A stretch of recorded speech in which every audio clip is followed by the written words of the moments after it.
Hello guys, plus point के YouTube के videos में आपका स्वागत है। आई होप मेरे वीडियोस आपको पसंद आ रहे हैं। बस इसी तरह से मेरे वीडियोस को लाइक, कमेंट और सब्सक्राइब ज़रूर कीजिए सो दैट मुझे वीडियो बनाने में और भी ज़्यादा मज़ा आएगा।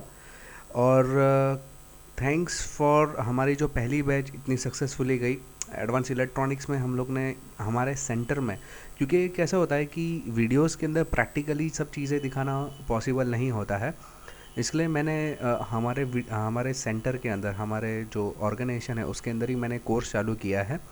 पहला बैच बहुत ही सक्सेसफुल गया है। अगर आप लोग को इंटरेस्ट है सेकंड बैच के लिए है, अगर आप करना चाहते हैं वाकई में, तो सेकंड बैच जो है 6 मार्च को हम लोग चालू करने वाला है। ये लेवल 1 का रहेगा। लेवल 2 के लिए थोड़ा सा और टाइम चाहिए, हमको और समय चाहिए। लेवल 2 भी हम लोग ज़रूर चालू करेंगे इसके अंदर।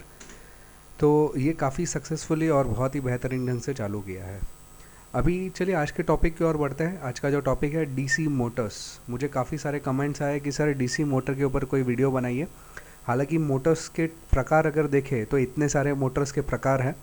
इसमें से आज जो मैं प्रकार बताने वाला हूँ वो डीसी मोटर के ऊपर प्रकार के बनाने हैं। डीसी में इतने प्रकार के हैं। आज जो मैं कवर अप करूँगा ब्रश डीसी मोटर के बारे में बातचीत करूँगा, और नेक्स्ट वीडियो में कभी भी बनाऊँगा तो ब्रशलेस के ऊपर भी एक मोटर बनाऊँगा। फिलहाल आज के जो डीसी मोटर के अंदर टॉपिक के अंदर स्टंट मोटर कवर अप हो जाएगा, सीरीज़ वाइंडिंग भी कवर अप हो जाएगा, फिर परमानेंट मैग्नेट जो मोटर है वो भी कवर अप हो जाएगा। सर्वो के लिए मैं अलग से एक वीडियो बनाऊंगा कि कैसे होता है। तो ये जनरली डीसी मोटर के अलग अलग प्रकार है। चलिए शुरू करते हैं। ये मोटर है क्या? A motor is an electronic machine which converts electrical energy into mechanical energy. The principle of working of DC motor is whenever a current carries conductor is placed in a magnetic field, it experience a magnetic force. यानी इसका मतलब क्या हुआ मैं समझा देता हूँ हिंदी में। तो इलेक्ट्रिक एनर्जी जो रहता है ना मोटर के अंदर, डीसी का मैंने बैटरी लगाया तो वो क्या होगा, उसका आगे का रोटर घूमेगा, यानी वो क्या होगा, मैकेनिकल एनर्जी में कन्वर्ट किया जाता है। ये उसका बेसिक कॉन्सेप्ट हो गया। लेकिन ये कैसे होता है, तो यहाँ पे बताया गया है कोई ऐसा कंडक्टर एक मैग्नेटिक फील्ड के बीच में डाल दो तो उसको कुछ फोर्स महसूस होता है, उसको हम लोग बोलते हैं मैकेनिकल फोर्स। ओके, नहीं समझ में आया टेंशन मत लो, मैं अभी आपको ग्राफिकली आपको बता रहा हूँ। देखो ये क्या है, मैग्नेटिक चुंबक। ओके, चुंबक को आपने सीखा रहेगा कि इसमें एक एन और एक एस ऐसे दो पोल्स रहते हैं, नॉर्थ पोल और साउथ पोल। ऐसे चुंबक में दो पोल्स रहते हैं। ओके, अगर ये पोल्स की बात करें तो ये मैग्नेटिक के फील्ड के बारे में बताया गया है कि यहाँ पे अगर ये दो पोल्स के बीच में कुछ फील्ड रहता है। ओके, अभी होता कैसा है कि अगर दो सेम पोल, कभी कभी आपने ये देखा भी रहेगा घर पे ट्राई करके, तो चुंबक एक साइड से चिपकाने की कोशिश करो, चिपकेगा ही नहीं, और उल्टा करके चिपकाओगे ना चिपक जाएगा। ऐसा क्यों? क्योंकि यहाँ पे क्या होता है कि दो सेम पोल को सामने सामने लाओगे तो एक दूसरे को दूर फेंकता है, और अपोजिट पोल जो रहेगा है ना एन और एस को, वो साथ में चिपक जाएगा। ये चुंबक का गुण धर्म है, यानी चुंबक का क्या बोलते हैं हम लोग, एक उसका फंडा ही ऐसा है। ओके, इसमें होता कैसा है, अगर मान लो कि एन और एस ऐसे दो अलग अलग पोल्स के चुंबक है, यहाँ पे मैग्नेटिक फोर्स है, यानी मैग्नेटिक फोर्स एन से एस की तरफ जा रहा है। उस बीच में अगर मैं कोई कॉपर वायर डाल दूँ और एक कॉपर वायर के अंदर करंट को मैं पसार करूँ तो उसको कुछ फोर्स महसूस होगा। उसको हम लोग बोलते हैं मतलब जो मैकेनिकल एनर्जी, क्या बोलते हैं उसको, जो फोर्स लगता है उसको मैकेनिकल एनर्जी लगता है। इसको और अच्छी तरह से हम लोग समझते हैं अभी। मान लो ये हमारी डीसी मोटर है। पहले तो डीसी मोटर के अंदर क्या रहता है ना, वो हमको सीखना बहुत ज़रूरी है। ओके, अंदर जो रहता है डीसी मोटर के अंदर, इसको ब्रश डीसी मोटर बोलते हैं। तो यहाँ पे ये चीज़ को बोला जाता है, ये जो ऊपर के दो पोल्स है ये मैग्नेटिक पोल्स है। ओके, इसको हम लोग बोलते हैं स्टेटर। स्टेटर का मतलब है ये नॉर्थ साइड है और ये साउथ साइड है। ओके, एन और एस ऐसे दो स्टेटस है। ये जो एरिया है उसको लोग बोलते हैं आर्मेचर। ओके, आर्मेचर के अंदर ये जो कॉइल्स रहती है, वाइंडिंग बोलते हैं। ओके, कॉइल्स के ऊपर, मतलब कॉइल किसके साथ में कनेक्टेड रहता है, तो ये जो ऑरेंज कलर का आपको डंडी दिख रहा है उसको हम लोग बोलते हैं कम्युनिकेटर। ओके, ये कम्युनिकेटर के ऊपर ब्रश के ज़रिए, ये जो ब्रश लिखा है दोनों साइड, उसके ज़रिए सप्लाई दिया जाता है। सप्लाई देखो यहाँ पे एन, यानी यहाँ पे पॉजिटिव सप्लाई और नेगेटिव सप्लाई से दो सप्लाई के टर्मिनल्स दिखाए गए हैं। इसको हम बोलते हैं ब्रश मोटर। और अच्छी तरह से देखेंगे इसका व्यू तो देखो कुछ इस प्रकार से दिखाई देता है। ये हमारे अंदर मैग्नेट है। ओके, ये स्टेटर है हमारा, फील्ड वाइंडिंग भी हो सकता है इसमें ऑफकोर्स। ये हमारा पूरा जो है ये हमारा आर्मेचर है, इसके अंदर रोलर रहता है, ये जो है ना ये रोलर है, इसके अंदर कॉइल के वाइंडिंग्स रहता है ऐसे। ये कॉइल की वाइंडिंग अटैच कहाँ पे रहती है, ये चीज़ के ऊपर। ओके, इसको हम लोग बोलते हैं कम्युनिकेटर। ये कम्युनिकेटर के साथ में दो ब्रशेस लगाए जाते हैं, एक पॉजिटिव के साथ में अटैच रहता है एक ब्रश बैटरी के, और एक ब्रश बैटरी के नेगेटिव साइड से अटैच रहता है। जैसे इसको करंट दिया जाए तो ये रोटर जो है ये गोल गोल घूमता है, जिसकी वजह से हम लोग डीसी मोटर घुमा रहे हैं ना, मैकेनिकल एनर्जी में कन्वर्ट होता है। अभी होता क्या है, देखो यहाँ पे एग्जांपल दिया गया है कि ये देखो ये कॉइल है। ओके, ये कॉइल को अटैच कहाँ पे किया गया है, देखो ये राउंड आपको दिख रहा है, दो आधे राउंड है। ओके, इसको हम लोग बोलते हैं कम्युनिकेटर। अभी कम्युनिकेटर की बात करें तो देखो ये आधा इधर से जॉइंट है, और ये उसका दूसरा हिस्सा जो है इसी दूसरे आधे रिंग पे कनेक्टेड है। ओके, इस तरह से कॉइल को कनेक्ट किया गया है, और दोनों ये जो कम्युनिकेटर है उसको ब्रश के साथ में यहाँ पे बैटरी से अटैच कर दिया गया है। और आजू बाजू में परमानेंट मैग्नेट है N और S का। ये एक तरीका है ना, एक मोटर के अंदर ऐसी चीज़ें लगी हुई रहती है। ओके, जो मैंने कॉइल बताया पहले, इसमें तो बहुत सारे कॉइल है, यहाँ पे मैंने सिंपल एक ही कॉइल करके बताया है, तो आपको समझ में आया कि इस प्रकार से कॉइल को, फिर जैसे जैसे कॉइल्स बढ़ती है ना वैसे कम्युनिकेटर भी बढ़ते जाते हैं। ओके, मैं दिखाता हूँ आगे। देखो कम्युनिकेटर इस प्रकार से रहता है, मान लो कि एक ही कॉइल लगी हुई है, तो एक ही कॉइल में कैसा रहता है, यहाँ पे कॉइल गया, ये जोड़ के यहाँ से कॉइल को दूसरा हिस्सा यहाँ पे जोड़ दिया गया है, ये कम्युनिकेटर है। यानी कम्युनिकेटर का एक ब्रश का हिस्सा पॉजिटिव से और एक दूसरी साइड का ब्रश का हिस्सा नेगेटिव से जोड़ा जाता है। और ये जो कम्युनिकेटर है उसको जैसे मैंने बताया डीसी पावर सप्लाई से जोड़ दिया है, और ये आजू बाजू में दो परमानेंट मैग्नेट है जिसको N और S बोलते हैं। अभी होता क्या सिस्टम है इसके अंदर कि जैसे ही तुम उसको सप्लाई दोगे ना, देखो यहाँ पे नेगेटिव से सप्लाई अंदर गया है, ये सप्लाई देखो यहाँ पे गया है, तो जैसे ही यहाँ पे जाता है उसको फोर्स कुछ महसूस होता है, और ये यहाँ पे अपवर्ड जा रहा है, यहाँ पे डाउनवर्ड जा रहा है। ये देखो यहाँ से ऐसे कंप्लीट हो रहा है सर्किट।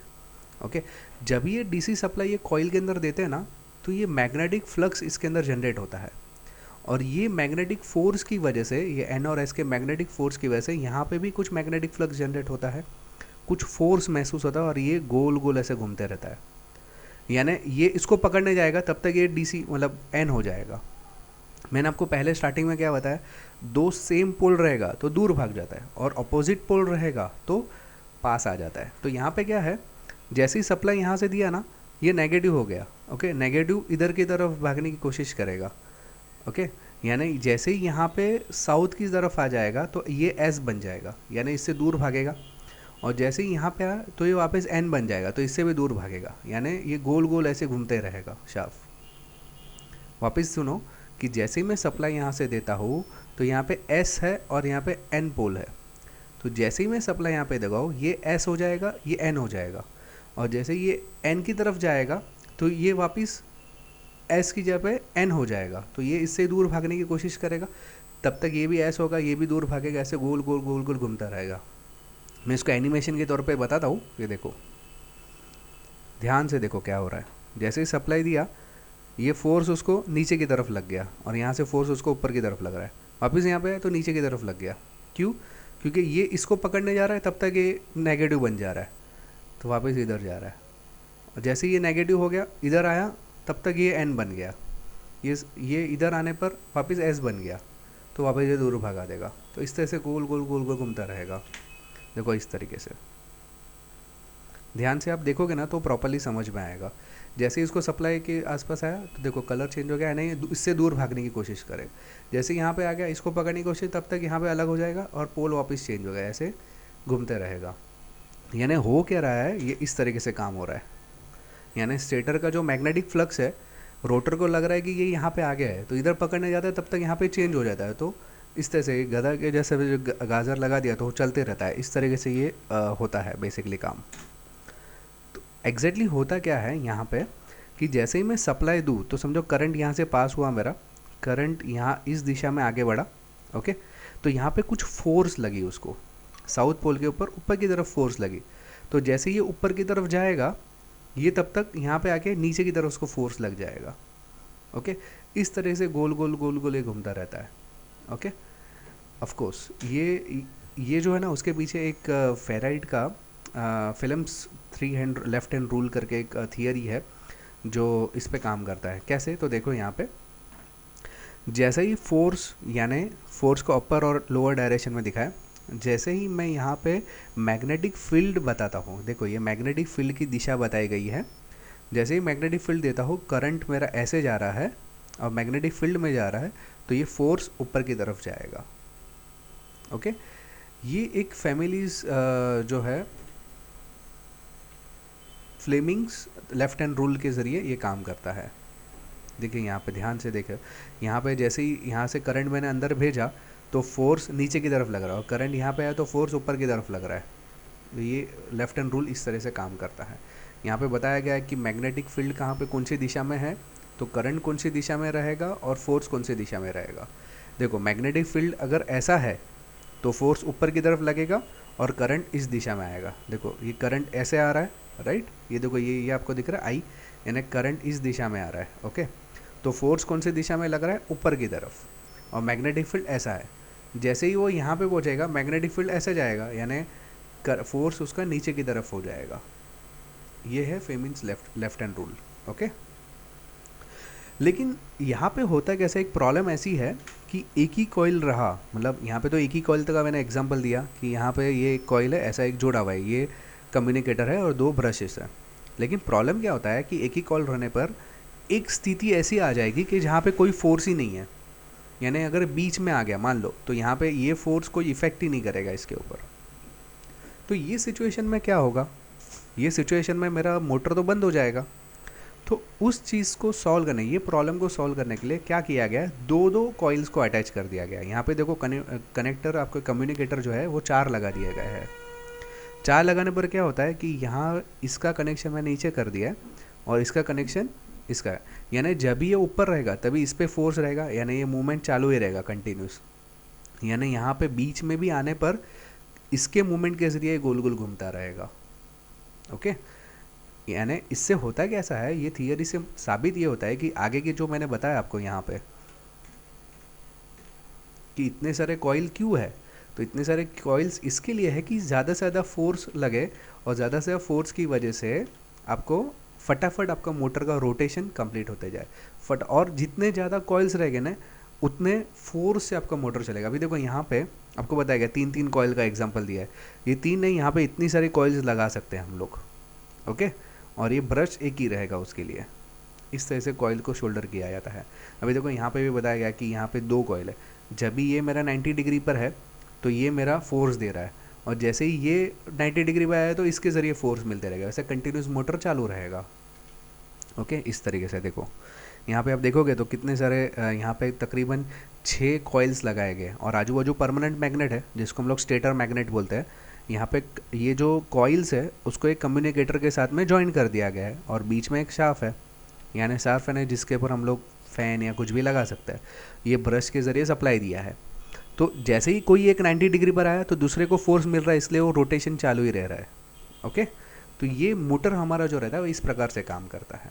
हालांकि ये जो कॉइल्स रहता है उसके बीच में एक हैवी प्लेटेड ऐसे देखो ये शील्ड जो है ना ऐसे लगाए रहते हैं, हैवी मेटालिक शील्ड लगाए, जिसको हम लोग कोर बोलते हैं। ये कोर के आजू बाजू ऐसा निपटा हुआ रहता है। इसका रीज़न क्या है, कोर का फोर्स के लिए और आसानी पड़े उसको, यानी फोर्स जब भी लगे मैग्नेटिक फोर्स उसको, तो और अच्छी तरह से शफल हो और अच्छी तरह से गोल गोल घूमे, इसके लिए फोर्स लगा। ये हमारा जो रहता है एक कम्युनिकेटर रहता है, एक कॉइल को ये कनेक्टर उसके समझो अपोजिट साइड में उसका दूसरा वायर ज्वाइन किया रहेगा, तो इस तरह से कॉइल्स को वाइंडिंग किया रहता है इसके अंदर। और ये शाफ्ट रहता है जिसके ऊपर हम लोग कुछ भी चीज़ें लगाते हैं, आगे की जो हमारी चीज़ें रहेगी वो यहाँ पे लगती है। ओके, और आजू बाजू में जो ब्रश लगते हैं वो इस तरीके से ये कुछ स्प्रिंग्स से अटैच करते हैं, कभी कोई डायरेक्ट कनेक्शन भी रहता है, depend upon the motor. Generally ये कार्बन प्लेटेड जो कार्बन ब्रश रहता है, तो यहाँ पे आजू बाजू कम्युनिकेटर के साथ में अटैच रहता है, और इसका कनेक्शन डायरेक्ट बैटरी के साथ में अटैच रहता है। ओके, अभी जो आजू बाजू के जो मोटर वाइंडिंग्स रहता है ना, मतलब मैंने आपको क्या बताया, आजू बाजू वाइंडिंग रहता है, ये परमानेंट यहाँ पे बताया गया है मैग्नेट। ये परमानेंट मैग्नेट ना होते हुए यहाँ पे भी कुछ अलग अलग प्रकार के मैग्नेट हो सकते हैं। पहला तो ऑप्शन है परमानेंट मैग्नेट लगा दिया जाए। ये देखो परमानेंट मैग्नेट में क्या होगा, इसमें कुछ हमको खाली करंट ये बीच के जो हमारा आर्मेचर है उसको ही देना पड़ेगा। परमानेंट मैग्नेट तो वैसे का वैसे ही रहेगा, ओके। लेकिन इसका दूसरा एक प्रकार भी है। दूसरे प्रकार में कैसा है, हम लोग उसको वाइंडिंग फील्ड मोटर भी बोल सकते हैं, पोल वाइंडिंग फील्ड मोटर। इसमें होता कैसा है, ये वाइंडिंग के ज़रिए भी इसको कंट्रोल किया जाता है। यहाँ पे अलग से वाइंड कर दो, ओके, और ये वाइंडिंग का कनेक्शन हमारी समझो इसके साथ में, बैटरी के साथ में ही कर लो, तो होगा कैसा कि यहाँ पे परमानेंट मैग्नेट है ना, यहाँ पे परमानेंट मैग्नेट नहीं, हम लोग खुद मैग्नेट बनाएंगे। यहाँ पे हमारा वाइंडिंग अलग से मैग्नेट बनाएगा और हमारा आर्मेचर अलग से मैग्नेट को साथ में काम करेगा, और जिसके ज़रिए हम लोग क्या कर सकते हैं, अच्छी तरह से मोटर को कंट्रोल कर सकते हैं। ये परमानेंट मैग्नेट की कंट्रोल को हम लोग कंट्रोलिंग अच्छी तरह से नहीं कर सकते, लेकिन इसका कंट्रोलिंग हमारे हाथ में रहता है, क्योंकि वाइंडिंग हमारे हाथ में है, इसके ज़रिए मैग्नेट बनता है ये वाइंडिंग की वजह से, इसलिए हमारे हाथ में इसका कंट्रोलिंग रहता है। इसको कंट्रोल करने में आसानी रहता है, जबकि इसको कंट्रोल नहीं किया जाता अच्छी तरह से, ओके। बाकी परफॉर्मेंस वाइज देखो तो ये काफ़ी बढ़िया रहता है, ओके। इसमें अंदर देखो इस तरह स्टेटर जो रहता है ना, उसके अंदर अलग से ऐसे वाइंडिंग रहती है। हमारे आर्मेचर की वाइंडिंग अलग रहती है ना, बीच में जो लगा हुआ रहता है डिवाइस, उसके वाइंडिंग अलग से, और स्टेटर की वाइंडिंग अलग से रहती है, जो खुद एक मैग्नेट बनाने का काम करता है, ओके। अभी होता है कैसे, इसके भी दो प्रकार के कनेक्शन आते हैं। वाइंडिंग को या तो सीरीज़ में तुम जोड़ दो आर्मेचर के साथ में, या पैरेलली तुम आर्मेचर के साथ में जोड़ सकते हैं। यानी कैसा रहेगा, मेरा बैटरी का पॉजिटिव टर्मिनल ऊपर के स्टेटर के वाइंडिंग के साथ में जोड़ के आर्मेचर के ब्रश के साथ में जोड़ दिया जाएगा पॉजिटिव, और नेगेटिव को डायरेक्टली बैटरी के साथ में जोड़ दिया जाएगा। एक प्रकार ये होता है जिसको हम लोग बोलते हैं series winding, series field wiring. ये जनरली सीरीज़ मोटर के अंदर आपको दिखाई देती है इस प्रकार की वाइंडिंग। और अगर स्टंट मोटर है तो इसमें होता कैसा है, जो आपका फील्ड कॉइल जो है ना, स्टेटर के जो कॉइल्स है, उसको अलग से, पॉजिटिव को अलग से आपको बैटरी के साथ में अटैच किया रहता है आर्मेचर के पॉजिटिव की ब्रश के साथ में, और आर्मेचर के नेगेटिव साइड के जो ब्रश है उसको इसका नेगेटिव टर्मिनल ज्वाइन किया रहता है। इसको हम लोग बोलते हैं पैरेलल वाइंडिंग, ओके। ये हमारी सीरीज़ की वाइंडिंग है, ये पैरेलल वाइंडिंग है, तो ये इसको हम लोग स्टंट मोटर बोलते हैं। तो वैसे अलग अलग प्रकार बन जाते हैं, अगर जैसा आपका कॉइल का अलग अलग शोल्डर करने का तरीका रहता है, उस प्रकार के मोटर यहाँ पे उपलब्ध हो जाती है, ओके। हालांकि दोनों मोटर का जो परफॉर्मेंस रहता है अलग अलग रहता है, दोनों मोटर का तरीका यूज़ करने की जगह अलग अलग रहती है, डिपेंड कौन सा किसको कौन सी मोटर की ज़रूरत पड़ती है, वो हिसाब से हम लोग सिलेक्ट करते हैं मोटर को, ओके। तो आई होप मेरा ये वीडियो आपको पसंद आए। बस इसी तरह से मेरे वीडियोस को लाइक, कमेंट और सब्सक्राइब ज़रूर कीजिए। नीचे कमेंट में प्लीज़ लिखिए कि आपको ये मेरा वीडियो कैसा लगा, सो दैट मुझे नेक्स्ट वीडियो बनाने में और भी ज़्यादा मज़ा आए और भी ज़्यादा अच्छा लगे, okay. Thanks for listening. Comment लिखना मत भूलना प्लीज़, और लाइक ज़रूर करना।